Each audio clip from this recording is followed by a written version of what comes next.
Now, what's the logic behind the development of these transgenic animals? If we talk about the transgenic cattle, the increased milk production and the increased meat production coupled with the molecular farming are the main objectives behind the production of the transgenic cow.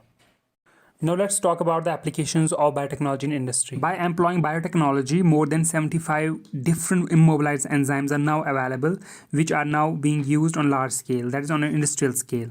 The examples include the production of glucose from starch using the enzymes alpha amylase and glucoamylase.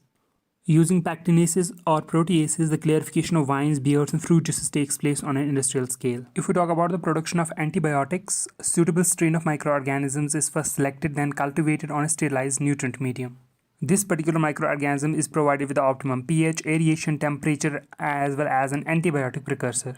Once the sufficient antibiotic has been diffused into the medium, then the microorganisms are separated and the antibiotic is extracted either by precipitation or absorption from the medium. And before packaging, this particular antibiotic is first purified and then concentrated. The organism Bacillus subtilis has been shown to give about 60 antibiotics.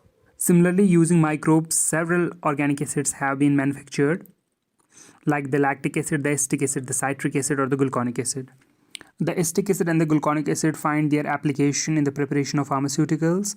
Similarly, if we talk about the lactic acid, it is used in confectionery, in the fruit juices, in the pickle making, in the lemonade production, as well as in the production of fish products and canned vegetables.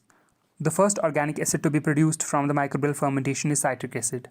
Given the applications of biotechnology and its impact on the society and the health and the other industries, we must monitor its potential impact on society as well. We need to make sure that no other organism gets harmed because of the introduction of biotechnology. And to achieve same, we must follow the principles of bioethics. Meaning, while looking for the benefit of human beings, we must not disturb the integrity of other species who share this planet with us.